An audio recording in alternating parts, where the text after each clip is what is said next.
이 교리 강좌는 단순간에 몇 주로 끝나는 것이 아니라 아주 좀 다방면으로 또 여러분들이 꼭 읽어내야 될 책들을 또 제가 또 설명한다든지 기독교 강요 등등 같은 책들을 여러분과 함께 쭉 가고자 합니다. 그래서 수요일 날에도 열심히 나와주시고 기도회는 제가 계속 할 것이고요, 때를 따라서 또 설교를 또 감당하도록 그렇게 할 계획입니다. 여호수아 강의 마지막 부분에서 우리는 24장 이르렀습니다. 신명기 34장에 보면 모세의 마지막 장면이 나오죠. 여호수아가 죽는다, 이런 장면이 나오게 되는데, 모세의 죽음, 여호수아의 죽음, 이들의 이 마지막 생애의 끝이 어떤가, 여러분 굉장히 중요합니다. 우리가 시작도 중요하고 과정도 중요한데 끝이 정말 중요하죠. 평생을 믿음으로 살다가 마지막에 하나님의 영광을 돌리지 못하는 경우가 종종 있습니다. 여호수아는 완벽한 인물이 아닙니다. 약하고 부족한 사람이지만 평생을 신실하게 살아온 믿음의 사람입니다. 오늘 본문의 장소는 24장 1절을 보시게 되면 세겜이라고 나와 있습니다. 여러분, 성경을 우리가 읽을 때 장소 굉장히 중요합니다. 세겜이 어떤 곳인가? 지난주 여러분 설교 기억이 나시는지 모르겠습니다. 약 600여 년 전에, 이 당시에 600여 년 전에 이 세겜이라는 장소가 이스라엘 역사상 너무나 중요한 장소로 기억되고 있습니다. 믿음의 조상 아브라함이 하나님으로부터 언약을 받습니다. 내가 너희의 자손을 복되게 하고 약속의 땅을 줄 것이다. 그리고 거기에서 예배를 드려요. 제단을 쌓습니다. 거기가 어딘가 하면 세겜입니다. 언약을 받는 것이죠. 여러분, 원래 이 언약, 커버넌트, 이 언약 구약 시대는요, 그 당시 고대 근동은 두 사람이 동등한 상황에서 약속하는 것입니다. 그래서 동등한 상황 속에서 주고받는 것이죠. 당신이 이렇게 하면 나도 이렇게 할 것이다. 이게 구약의 당시의 사회의 언약의 방식입니다. 그런데 성경의 언약 체결은 당시 관습과 맞지 않습니다. 일방적입니다. 일방적이고 받는 사람 입장에서는 불가능합니다. 하나님께서 일방적으로 아브라함을 찾아오셔서 우상 숭배에서 끌어내시고 아브라함에게 일방적으로 언약을 체결하십니다. 이것이 은혜죠. 우상을 숭배하다가 창세기 11장 끝에서 12장에 보면 아브라함이 우상을 숭배하다가 하나님을 만납니다. 이것이 오늘날 말하면 회심입니다. 복음을 듣게 되는 것이죠. 이 전적인 하나님이 찾아오시는 그런 역사로 우리가 볼 수가 있는 것이죠. 그때 언약을 받습니다. 오늘 여호수아는 약 600년 후에 이 세겜에서 어떤 일을 하는가 하면 언약 갱신을 합니다. 사랑하는 두 사람이 결혼을 합니다. 결혼할 때 그 언약 서약을 하죠. 손을 들고 딱 서약을 합니다. 내가 죽는 순간까지 내 앞에 있는 누구누구를 사랑하겠습니다. 언약을 합니다. 근데 그때로만 끝나면 안 됩니다. 이 언약은 갱신이 되는 것이죠. 매 순간, 아니면 가장 가능하면 자주 그 언약을 떠올리고 갱신하는 마음의 새로움이 너무나 필요한 것이죠. 저는 주례를 하면서 제 자신이 많은 도전과 은혜를 받습니다. 왜냐하면 앞에 있는 커플을 향해서 이렇게 하시겠습니까? 그럴 때 하나님이 너는 그러시거든요. 너는 그렇게 살고 있냐? 형제에게 이 아내를 죽도록 사랑할 수 있겠습니까? 그러면 하나님이 너는 그러시거든요. 그 주례를 할 때 굉장히 도전을 받고 또 준비하면 기도하면서 은혜를 받아요. 아, 그렇지, 내가 언제 그때 내가 나의 배우자에게 이런 언약을 서야겠는데 지금 나는 어떤가 돌아보는 것입니다. 성경에는 언약 갱신이 많이 나옵니다. 느헤미야서도 그렇고요, 여호수아에서도 또 8장인가 보면 또 나오죠. 어쨌든 언약 갱신은 너무나 중요한 것입니다. 창세기 12장 6절 7절에 보면 하나님이 아브라함에게 이런 말씀하세요. 아브라함이 그 땅을 지나 세겜 땅 모래 상수리 나무에 이르니 그때 가나안 사람이 그 땅에 거주하였더라. 여호와께서 아브람에게 나타나 이르시되 내가 이 땅을 내 자손에게 주리라 하신지라. 자기에게 나타나신 여호와께 그가 그곳에서 제단을 쌓았더라. 창세기 12장 6절에서 7절 말씀입니다. 세겜 땅 모래 상수리 나무. 여러분 오늘 26절 보세요. 장소를 잘 보세요.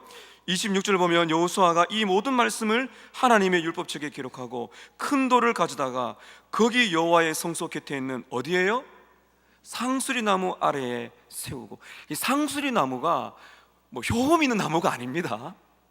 중요한 것은 600년 전에 하나님이 아브라함을 찾아오셨을 때 그때 언약을 받고 제단을 쌓아 예배드렸던 장소가 세겜 땅 모래 상수리 나무 아래입니다. 그거를 기억하는 것입니다. 여러분 우연의 일치일까요? 얼마나 놀랍고 아름다운 장면입니까? 여기서 우리는 무엇을 볼 수 있나요? 여호수아가 기억을 잘했다는 중요한 것이 아니라 600년이라는 시간을 지났지만은 하나님께서는 언약을 지키셨다는 겁니다. 내가 너의 자손에게 이 땅을 줄 것이다. 물론 여호수아와 이스라엘 백성들이 목숨 걸고 전쟁을 했습니다.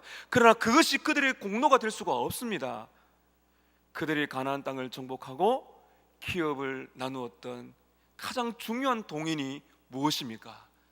언약의 신실하신 하나님이십니다. 이런 놀라운 장면 속에 여호수아는 인생의 마지막 일을 합니다. 여호수아는 신실하신 하나님을 경험하고 달려온 인생의 걸음을 돌아보면서 오늘 말씀 보면은 인생의 마지막에 그가 특별한 일을 합니다. 오늘 여러분 제목에 보면 여호수아가 죽다 이랬죠. 별로 제목이 그렇게 달갑지 않습니다. 누가 죽는 거, 여호수아가 산다 이래야 되지 여호수아가 죽는다 별로 기분이 안 좋으시죠? 여러분 죄송하지만 여기에 여러분 이름을 넣어보세요. 누가 죽다. 여러분 그때 여러분은 어떤 일을 하고 하나님을 만나시겠습니까? 여러분께서는 죽음의 순간이 다가오게 될 때 어떠한 사람으로 기억이 되고 싶습니까? 오늘 저는 여러분 두 가지를 말씀드리려고 해요. 첫 번째는 여호수아가 마지막으로 한 일이 무엇인가. 두 번째는 여호수아가 마지막으로 남긴 신앙의 유산이 무엇인가. 여호수아의 마지막 이 죽음에 임박해서 여호수아가 마지막으로 한 일이 무엇인가. 두 번째는 여호수아가 마지막으로 남긴 신앙의 유산이 무엇인가 하는 것입니다. 첫 번째입니다. 여호수아가 마지막으로 한 일이 무엇인가. 여러분 여호수아는 개인적으로 평생을 말씀에 사랑하고 순종하며 살았습니다. 24장에 보면 아주 극명하게 드러나는 표현이 있습니다. 이 세겜은 하나님의 약속이 있는 땅이지만 그 당시의 세겜은 우상 숭배의 중심지예요.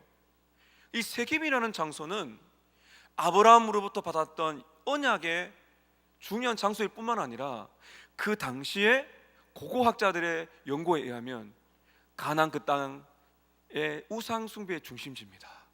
거기서 외쳤던 여호수아의 개인적인 고백을 들어보시겠습니까? 24장 15절입니다. 앞으로 좀 가실까요? 24장 15절 끝에 보시면 이런 말씀이 있죠. 너희가 섬길 자를 오늘 택하라. 자, 그 다음에 읽습니다. 시작. 오직 나와 내 집은 여호와를 섬기겠노라. 이 한 고백 안에 여호수아의 신앙의 결정체가 다 들어있습니다. 오직 나와 내 집은 여호와 하나님 한 분만 섬길 것이다. 이것이 여호수아의 최고의 개인적인 신앙의 결정체라고 볼 수가 있는 것이죠. 이렇게 보면 마지막까지 하나님께 신실하게 달려갔던 모습이라고 볼 수가 있습니다. 디모데후서 4장 7절 8절에 보게 되면 바울이 이렇게 고백합니다. 나는 선한 싸움을 싸우고 나의 달려갈 길을 마치고 믿음을 지켰으니 후로는 나를 위하여 의의 면류관이 예비되었도다. 어쩌면 여러분 여호수아는 달려갈 길을 다 마치고 선한 싸움을 싸우면서 마지막 순간에도 오직 나와 내 집은 하나님을 섬길 것입니다. 오늘 섬길 자를 택하십시오. 이렇게 말하고 있는 거예요.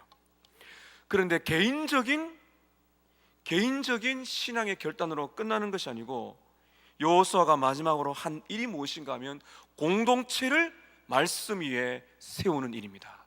이것이 여호수아가 죽기 전에 한 일이에요. 공동체를 무엇 위에 세운다고요? 하나님의 말씀 위에. 이것을 오늘 중요한 단어 언약의 단어를 중심으로 해석한다면 언약 갱신입니다. 하나님께 앞에 내가 어떻게 살겠다 하는 것을 다시 한 번 더 리뉴, 새롭게 마음을 들이고 갱신하는 은혜의 결단을 공동체적으로 할 수 있는 그 특별한 기회를 여호수아가 가졌다는 것이죠. 마치 아버지가 이 세상을 떠날 때가 되었을 때, 그저 집강했을 때, 깨달았을 때 가족들을 쭉 모아가지고 그런 것이죠. 나는 평생을 참 죄도 많이 짓고 어렵게 살았지만 그러나 하나님의 은혜로 달려왔는데 오늘 여보 그리고 아들 딸들아 오직 하나님만 섬기자, 이렇게 공동체적인 언약 갱신을 했다는 것이죠. 너무나 중요합니다. 여러분, 지난주에는 보았지만은 여호수아의 외침이 무엇입니까? 섬길 자를 택하라는 것입니다.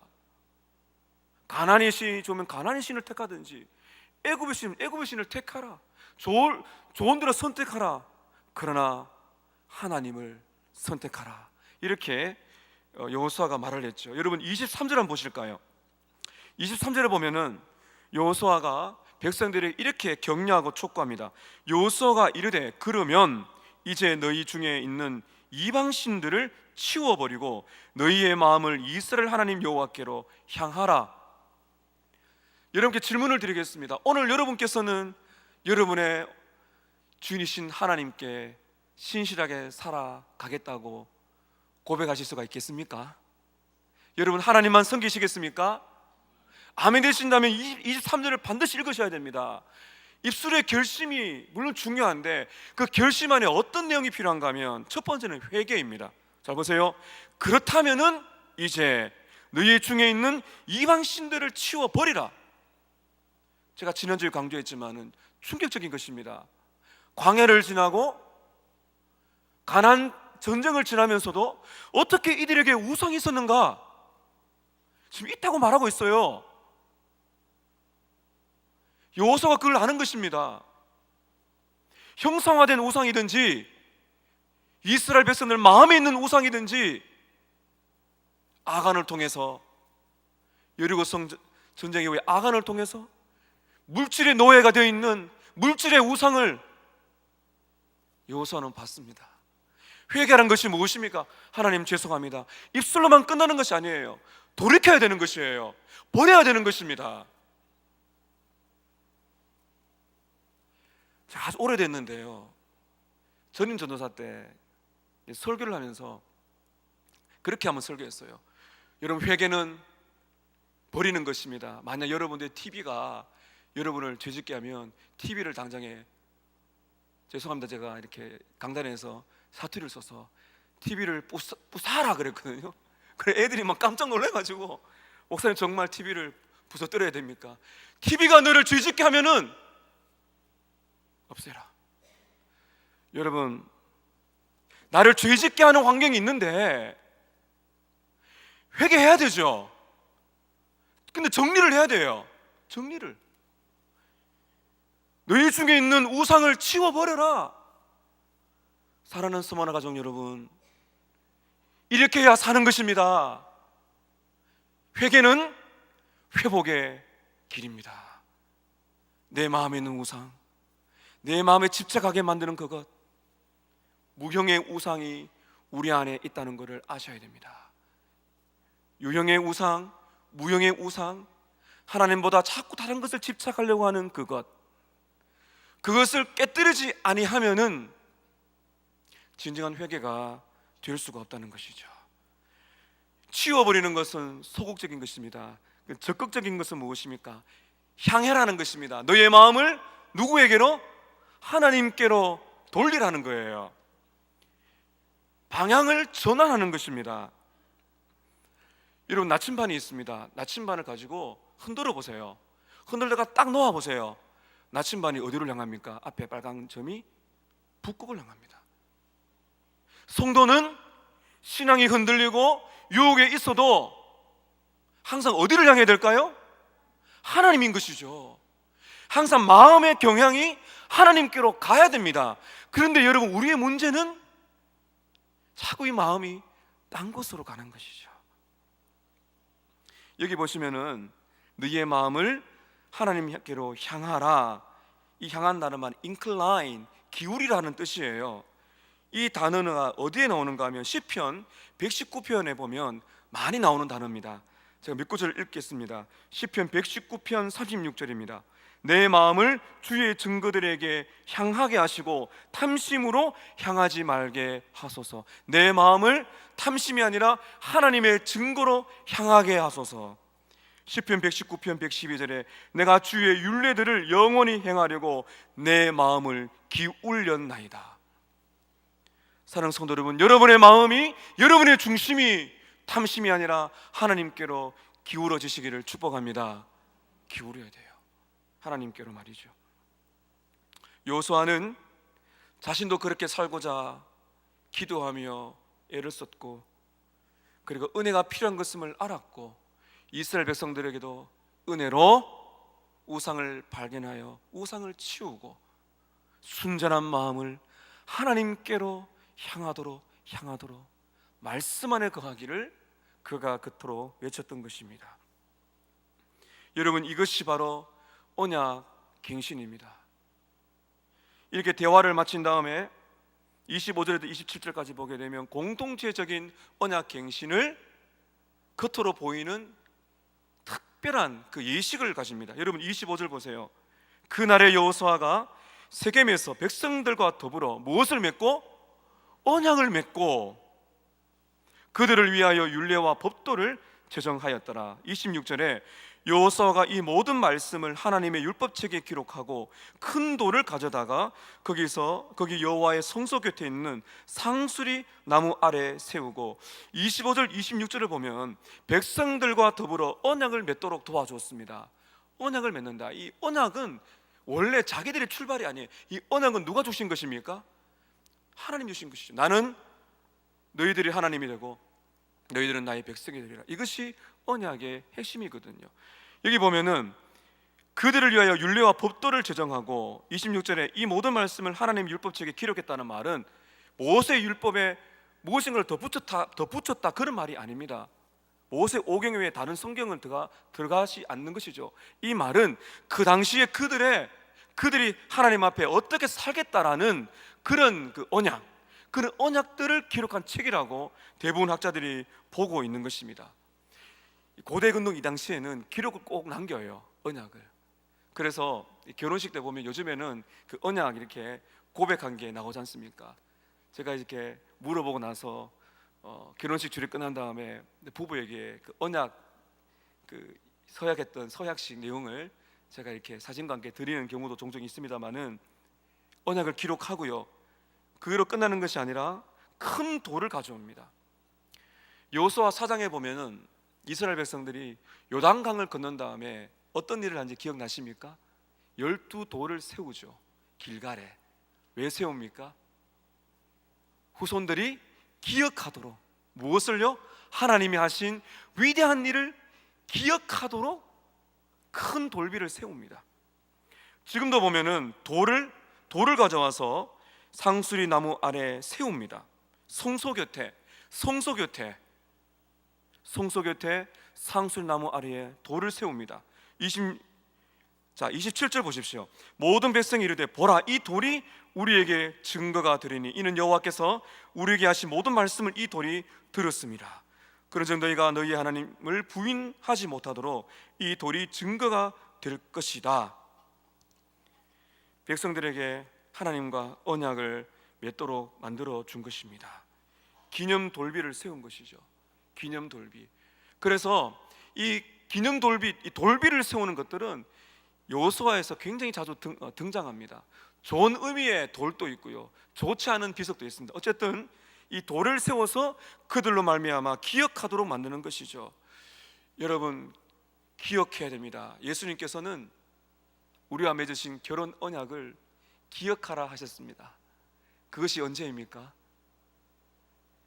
바로 나를 기념하라는 성찬입니다.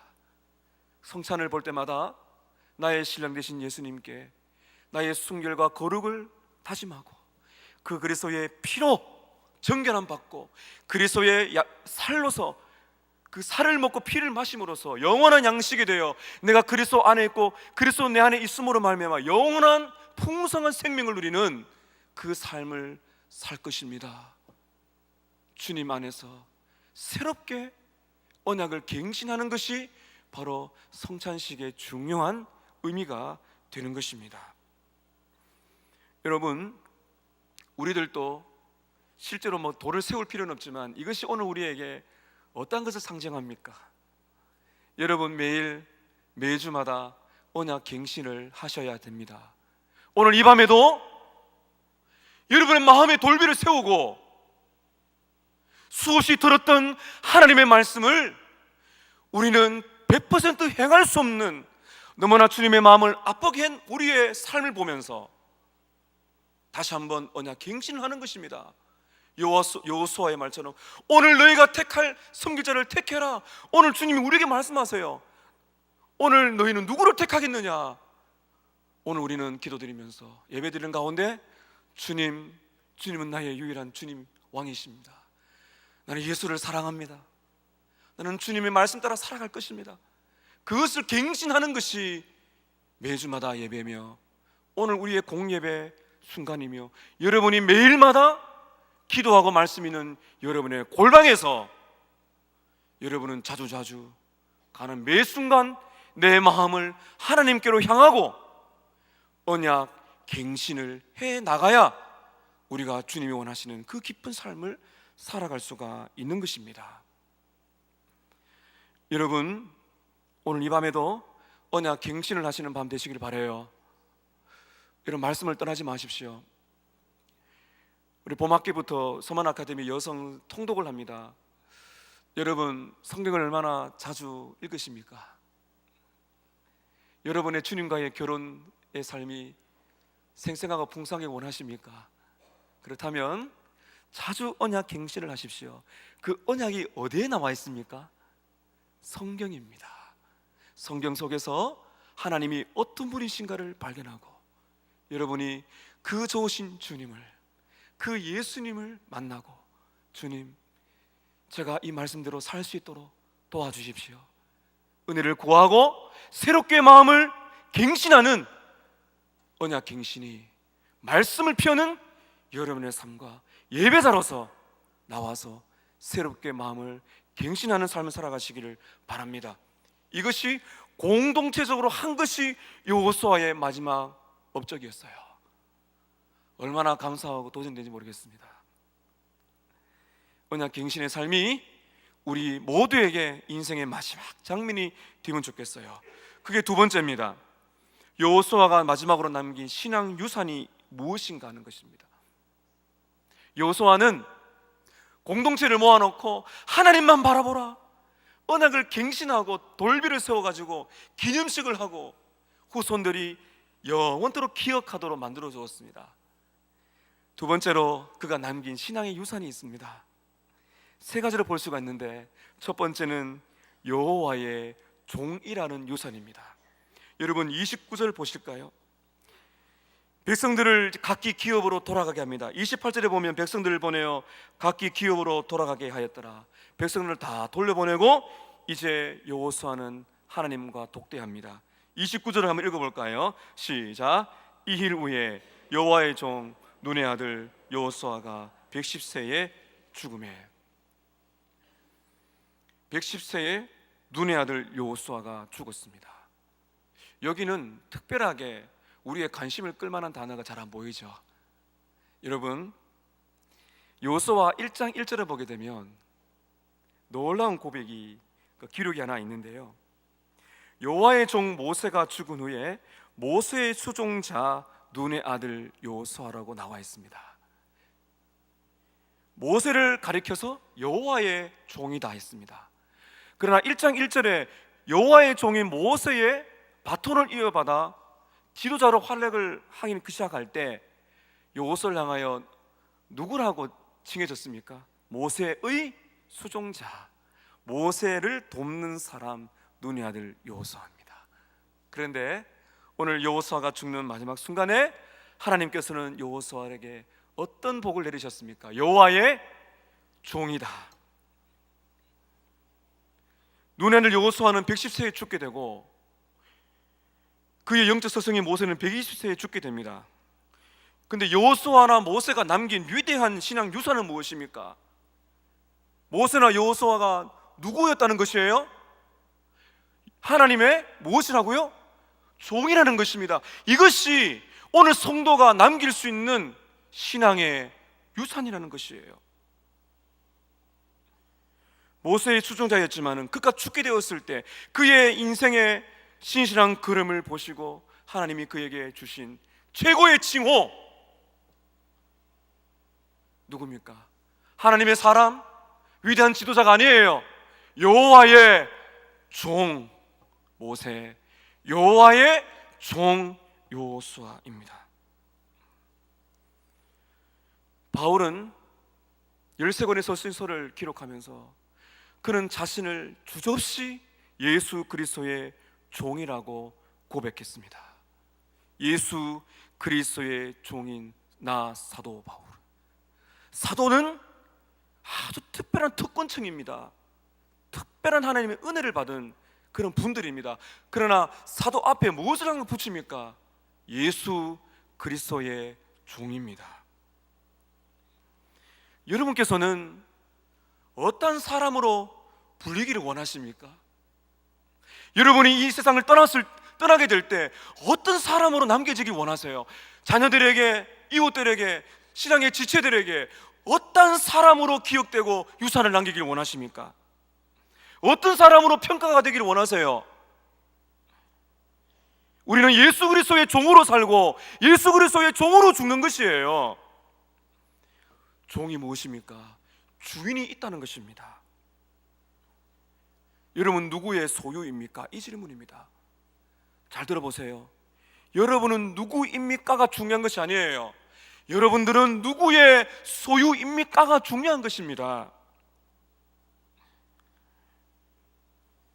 예수 그리스도의 종은 예수님의 피로 샀습니다. 고린도전서 7장 23절입니다. 한번 따라 하십시다. 너희는 너희의 것이 아니라 값으로 산 것이 되었으니 그런즉 너희 몸으로 하나님께 영광을 돌리라. 여러분은 여러분의 것이 아닙니다. 예수님의 피값으로 샀습니다. 그런즉 너희는 너희의 몸으로 하나님께 영광을 돌리라. 이것이 예수 그리스도의 종입니다. 갈라디아서 1장 10절 한번 따라 하실까요? 이제 내가 사람들에게 좋게 하랴, 하나님께 좋게 하랴, 사람들에게 기쁨을 구하랴. 내가 지금까지 사람의 기쁨을 구하였다면 그리스도의 종이 아니니라. 저와 여러분이 세상의 업적을 쌓고 사람들을 기쁘게 하고 사람들 위해 군림하려고 하고 사람들부터 인정을 받으려고 하고 그 사람의 칭송을 끝없이 붙든다면 우리는 그리스도의 종이 아닙니다.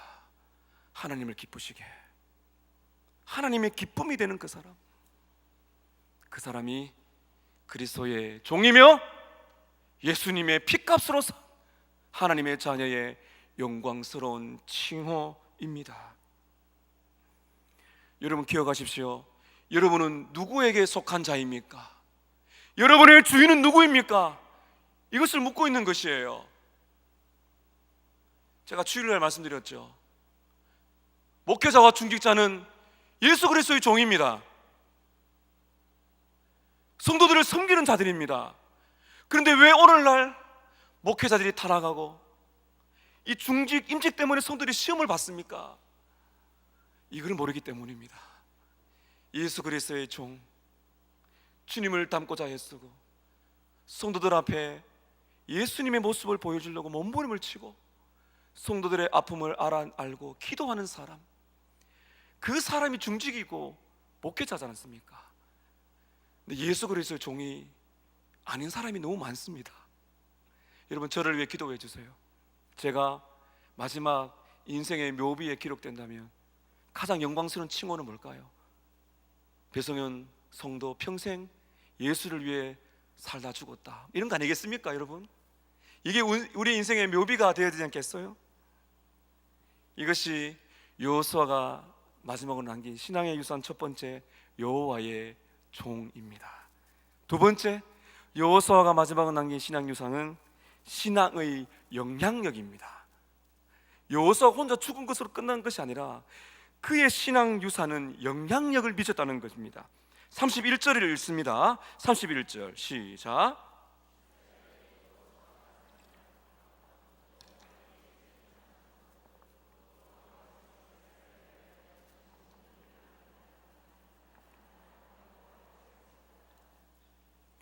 한 사람이 자신이 살아있는 동안 다른 사람들에게 영향을 미친다는 것은 정말 귀합니다. 근데 한 사람이 엄청난 공동체를 하나님만 섬기도록 그 신앙의 기류를 바꾼다는 것은 여러분 쉽지 않습니다. 여러분 아마 이 말씀을 읽으시면서 사사기에 익숙하신 분들은 사사기 2장 6절에서 10절 말씀을 알 거예요. 여기 이 31절이 그대로 반복되면서 이들이 죽은 다음에 하나님을 알지 못하는 다른 세대가 일어나 배교의 시대가 왔다는 것을 우리는 알고 있습니다. 그래서 여호수아의 사역을 깎아내리는 분들이 있어요. 여러분 그렇게 생각해서는 안 됩니다. 여호수아는 죽는 순간까지 신실하게 외쳤어요. 그 다음에 신앙의 유산이 이어지지 못한 것은 기독교 역사에서 다 나옵니다. 굴곡이 있기 마련입니다. 그런데 이 사사 시대는 이 굴곡이 너무 심하게 떨어진 것이 우리의 마음을 아프게 하는 것이죠. 그래서 사사 시대에서도 우리는 예수 그리스도가 위대한 사사라는 사실을 끝없이 발견한 복음을 우리는 붙들 수밖에 없는 것입니다. 한 사람이 가족뿐만 아니라 공동체를 신앙의 삶을 재편시키고 그들의 영적인 기류와 그들의 영적인 물줄기를 돌려서 하나님만을 섬기게 한다는 것, 여러분 정말 쉬운 일이 아닙니다. 출애굽을 하고 40년 광야를 지나 7년 이상 가나안 정복을 하고 기업을 분배하면서 여호수아는 은혜와 능력에 붙들려 살았습니다. 그도 실수하고 그도 넘어지기도 했지만은 그러나 여호와의 율법을 좌로나 우로나 치우치지 않고 그 말씀을 사모하기 위해서 몸부림을 젖히고 기도하는 말씀과 기도의 사람이었어요. 태양아 달아 머무르라, 기독교 역사 전무후무한 기도의 사람으로 그가 기록되어 있습니다. 여러분, 저와 여러분이 남길 수 있는 신앙의 유산이 무엇입니까? 우리의 가족들에게 하나님을 알게 하는, 참 하나님을 섬기게만, 내가 살아있는 동안 내 주위에 있는 사람들이 하나님을 알고 하나님을 섬기게 만들어줄 수 있는, 여러분 그것이 정말 오늘 우리에게 주어지는 유산 중의 유산이겠지요. 우리의 세상을 떠나게 될 때 우리의 자녀들과 우리의 이웃들이 찾아와서 제가 당신 때문에 예수를 만났고 제가 당신 때문에 신앙생활을 하면서 그 예수님을 알아가며 살아왔습니다, 그 소리를 듣는 것이 목회자의 기쁨이 아니겠어요? 제가 서문학교에 목회하다가 부름을 받아 천국에 갔는데, 목사님의 그 말씀을 통해서 제가 예수를 만났습니다. 이렇게 줄을 쫙 서서 저를 만나주는 사람이 많으면 많을수록 그것이 유산이 아니겠습니까? 사랑하는 성도 여러분, 여러분의 신앙의 영향력이 충만하시기를 바랍니다. 여러분, 이것이 너무나 위대한 찬사입니다. 이렇게 살다가 우리가 가야 되지 않겠습니까? 마지막 세 번째, 여호수아가 남긴 신앙의 유산은 유일한 희망인 예수 그리스도를 남겼다는 것입니다. 여러분, 사람은 완전하지 않습니다. 여호수아는 시대적인 지도자였지만 그는 진정한 영웅이 아니라 약한 인간으로 돌아갔습니다. 29절 보실까요? 이 일 후에 여호와의 종 눈의 아들 여호수아가 110세의 죽음에 30절에 그들이 그의 기업의 경내 딥나세라에 장사였으니 딥나세라는 에브라임 산지 가스산 북쪽이었더라. 여호수아는 똑같은 인생으로 돌아갔습니다. 여러분이 주목해야 할 부분이 있습니다. 30절부터 끝을까지 보게 되면 3명의 장례식이 나옵니다. 여호수아를 포함한. 자, 30절에는 여호수아의 장례식입니다. 32절에는 누구의 장례식이 나옵니까? 요셉의 장례식이 나오죠. 마지막 33절에는 누구의 장례식이 나옵니까? 아론의 아들 엘르아살이 죽은 이때를 말하고 있는 것입니다. 이 3명의 장례식이 하나님만 바라보도록, 궁극적으로 예수를 바라보도록 만들어가는 놀라운 예표가 된다는 사실을 우리는 봐야 됩니다. 첫 번째, 여호수아의 장례식입니다. 다시 한번 보실까요? 30절에 보면 그들이 여호수아를 그의 기업의 경내 딥나세라에 장사하였으니 딥나세라는 에브라임 산지 가스산 북쪽이었더라. 하나님의 때가 되었을 때 여호수아는 인생의 무대에서 내려왔습니다. 인생은 하나님의 손에 달려있다는 것을 보여줍니다.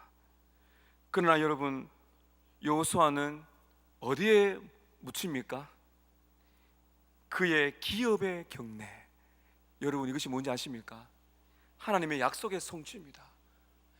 약속의 땅, 가나안 땅에 그 에브라임 지파에게 주었던 바로 그 산지, 기업으로 받았던 그 산지에 죽는다는 것입니다.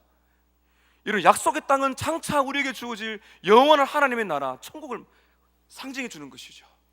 거기에 죽었다는 것이죠. 이것이 구약에서 보여주는 영원한 하나님의 약속의 성취, 바로 천국의 소망까지 이어지고 있는 것이에요.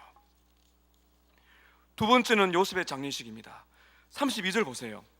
또 이스라엘 자손이 애굽에서 가져온 요셉의 뼈를 세겜에 장사하였으니 이곳은 야곱이 백그시타를 두고 세겜의 아버지 하몰의 자손들에게서 산 밭이라. 그것이 요셉 자손의 기업이 되었더라. 여호수아서를 마치면서 왜 요셉 이야기를 할까요? 요셉이 자기의 뼈를 가져가라고 한 장면이 여러분 어디에 나옵니까? 창세기 50장 24절 25절에 보면 요셉이 마지막에 이런 말을 남깁니다. 요셉이 그의 형제들에게 이르되 나는 죽을 것이나 하나님께서 당신들을 돌보시고 당신들을 이 땅에서 인도하여 내사 아브라함과 이삭과 야곱에게 맹세하신 땅에 올라가겠다 하시리라 하고, 요셉이 또 이스라엘 자손에게 맹세시켜 이르기를 하나님이 반드시 당신들을 돌보시리니 당신들은 여기서 내 해골을 메고 올라가겠다 맹세하라. 이 고백이 왜 중요한지 아십니까? 히브리서 11장 22절에 보면 믿음의 장, 믿음의 고백에서 이렇게 나옵니다. 믿음으로 요셉은 임종시에 이스라엘 자손들이 떠날 것을 말하고 또 자기 뼈를 위하여 명령하였더라. 요셉은 무엇을 믿었다는 거예요? 약속의 땅을 믿었다는 것입니다. 자기는 죽지만 형제들에게 뭐를 말했나요? 장차 하나님은 당신들을 이 땅에서 인도하여 내사 아브라함과 이삭과 야곱에게 맹세하신 땅으로 올라가게 할 것입니다. 이것을 믿은 것이죠. 그 약속의 땅에 내 해골을 메어 가라. 내가 거기서 묻힐 것이다. 여러분, 이제 한번 생각해 보십시오. 출애굽한 다음에 광야 40년을 지날 때 무엇을 항상 가지고 갔을까요? 요셉의 뼈를 가지고 갔어요. 7년간 전쟁을 할 때 그들 무엇을 가지고 갔습니까? 요셉의 뼈를 가지고 갔습니다. 그리고는 여호수아가 죽게 될 때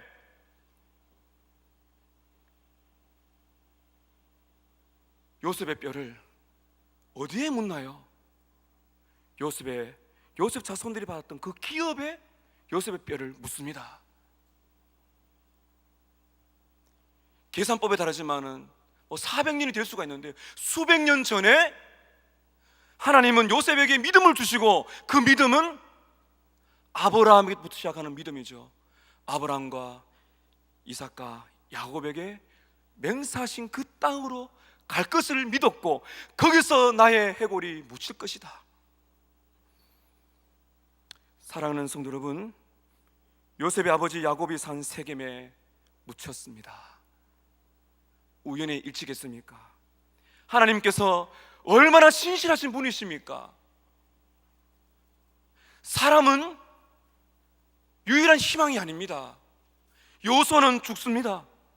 요셉도 죽었습니다. 모세도 죽었습니다. 다 죽지만은 하나님은 죽지 않습니다. 그 하나님은 영원히 살아계셔서 우리의 앞길을 신실하신 하나님의 약속에 따라 인도하신다는 것, 유일한 희망은 하나님께 있다는 것을 우리에게 말해주고 있는 것입니다. 세 번째 장례식은 아론의 아들 엘르아살입니다. 마지막 43절 보십시오. 아론의 아들 엘르아살도 죽음에 그들이 그의 아들 비느하스가 에브라임 산지에서 받은 산에 장사하였더라. 요소아의 장례식, 요셉의 장례식은 우리가 이해할 수 있습니다. 엘르아살이 죽는 이 장면, 요소아서의 마지막에 왜 엘르아살의 이 장사 지내는 장면이 나오는가? 이유를 우리는 알아야 됩니다. 엘르아살이 누굽니까? 엘르아살은 아론의 아들입니다. 아론은 누굽니까? 모세가 하나님의 택하신 지도자로 살아갈 때 모세를 도왔던 대제사장 아론이죠. 모세 다음에 누굽니까? 요수아입니다. 요수아를 도왔던 제사장이 누굽니까? 아론의 아들 엘르아살입니다.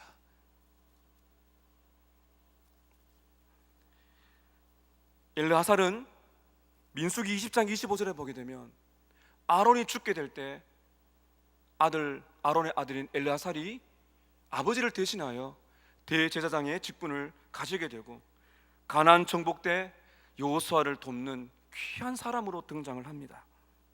그리고 민수기 34장에 보면 여호수아가 기업을 분배할 때 직접 도왔던 사람이 엘르아살입니다. 그러면 엘르아살이 죽은 것이 어떤 의미일까요? 그의 죽음은 가나안 정복의 그 세대가 끝났다 하는 것을 우리에게 말해주고 있는 것입니다. 여호수아를 도왔던 그 제사장인 엘르아살도 죽었더라. 가나안 정복의 모든 세대가, 믿음의 사람들이 인생으로 돌아갔더라. 그의 아들 비느하스가 얻은 기업의 땅에 정확하게 자신들의 기업에 다 묻힙니다. 여호수아 엘르아살이 죽고 나면 이스라엘의 앞날은 어떻게 될까요? 성경이 이들의 죽음을 자세하게 기록하는 이유는 무엇입니까? 인생은 불멸의 존재가 아니라는 것입니다. 인생은 모두 죽는다는 것이죠. 그러나 하나님은 영원하시다는 것입니다. 모세도 죽습니다. 여호수아도 죽습니다. 엘르아살도 죽습니다. 이 세상에 있는 모든 위대한 주의 종들은 다 죽습니다. 그러나 여러분, 한 분이신 위대한 지도자, 진정한 영웅은 죽지 않습니다. 그분이 누구십니까? 예수 그리스도이십니다.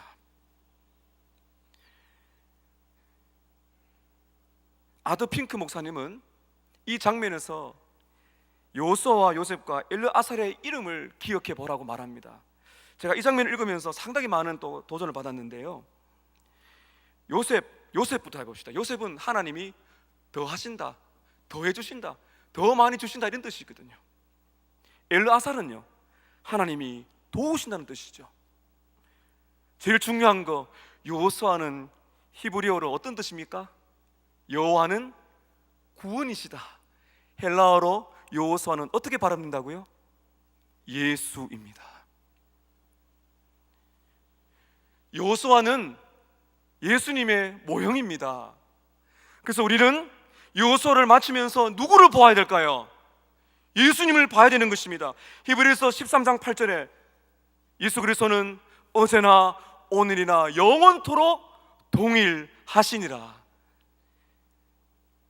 모든 사람은 죽지만 우리의 하나님 예수님은 영원히 죽지 않고 살아계셔서 여러분의 앞길을 인도하실 것이고, 가난 정쟁과 같은 영적인 전쟁터에서 지치고 낙심하는 그 손길을 붙드시고 여호수아와 같이 기도하시고 싸우시는 용사로 여러분의 삶의 전쟁터에 앞서가셔서 인도하실 거라는 것입니다. 이 예수님을 날마다 붙드셔서, 사람은 죽고 사람은 사라지기 때문에 여러분 사람에게 영광을 돌리지 마십시오. 사람을 영웅으로 삼지 마십시오. 귀하게 존귀하게 여기고 존경하고 아껴줘야 되지만은 그 사람은 실수하고 넘어집니다. 그러므로 사람은 영웅이 될 수가 없습니다. 여호수아는 바로 우리 모두에게 예수님을 보도록 만들어주는 것입니다. 오늘 여러분 하나님 앞에 여호와의 종 예수 그리스도의 종으로 신앙의 유산을 남기시고 그 예수를 자랑하시는, 그리하여 여러분의 인생이 마지막이 여러분 자신과 가족과 여러분이 살아가는 공동체를 말씀 위에 세우는 언약 갱신의 삶 살아가시기를 주님의 이름으로 축복합니다.